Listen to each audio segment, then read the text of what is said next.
Hello everyone. 32ನೇ ಪ್ರಶ್ನೆಯನ್ನ ಗಮನಿಸಿ. ವರ್ಗಮೂಲ 1 plus sine A divided by 1 minus sine A is equal to secant A plus tan A ಎಂದು ಸಾಧಿಸಿ. So ಇಲ್ಲಿ left hand side equation ಅನ್ನ ತಗೊಂಡ್ರೆ ಎಲ್ ಎಚ್ ಎಸ್ ಈಸ್ ಈಕ್ವಲ್ ಟು ವರ್ಗಮೂಲ 1 plus sine A divided by 1 minus sine A.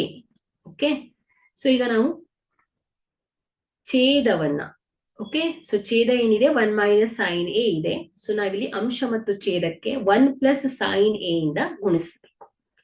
ವರ್ಗಮೂಲ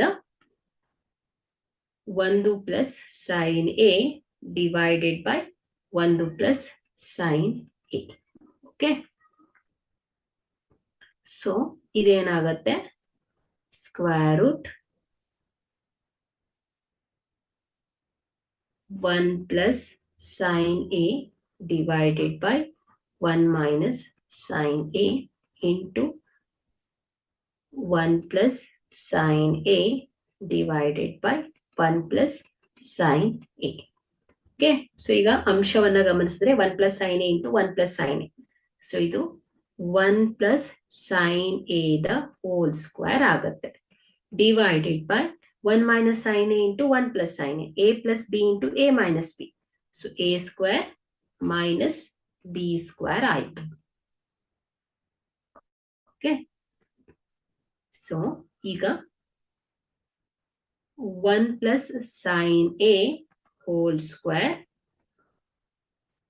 divided by square root of A by B ಮಾಡಿದ್ರೆ square root of A divided by square root of B ಆಗುತ್ತೆ. So ಹಾಗಾಗಿ ಇದು square root of 1 plus sin A whole square square root of 1 square minus sin square. So 1 minus sin square A is equal to square root of 1 plus sin A whole square ಅಂದ್ರೆ square root square ಹೋಗುತ್ತೆ.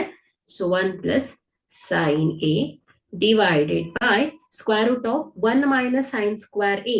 So ಇಲ್ಲಿ ನಿಮ್ಗೆ ಈಗಾಗಲೇ trigonometric identity, ತ್ರಿಕೋನಮಿತಿಯ ಸಮೀಕರಣದಲ್ಲಿ sin square A plus cos square A is equal to ಏನ್ ಹೇಳಿ, sin square A plus cos square A is equal to 1. So 1 minus sin square A is equal to ಏನಾಗುತ್ತೆ, cos square A ಆಗುತ್ತೆ. So ಹಾಗಾಗಿ ಇಲ್ಲಿ square root of cos square A. So square root of cos square A ಏನ್ ಹೇಳಿ, so square root of cos square A. So is equal to 1 plus sin A divided by square root of cos square. So square root ಹೋಗ್ಬಿಡತ್ತೆ square. So ಇದೇನಾಗುತ್ತೆ, cos A ಆಗುತ್ತೆ, is equal to, so ಇದನ್ನ ವಿಭಜಿಸಿ ಬರೆದಾಗ so 1 by cos A plus sine A by cos A ಆಯ್ತು, is equal to 1 by sine is equal to ಏನ್ ಹೇಳಿ, secant A plus sine A by cos A ಅಂದ್ರೆ tan A. Okay, so is equal to ಏನಾಯ್ತು, R H S ಆಯ್ತು ಮಕ್ಕಳು. Okay, so ನಾನು left hand side ಅನ್ನ prove ಮಾಡ್ತಾ is equal to RHS H ಎಸ್ ಅಂತ ಪ್ರೂವ್ ಮಾಡಿದ್ದೇನೆ ಮಕ್ಕಳೇ. Okay, thank you.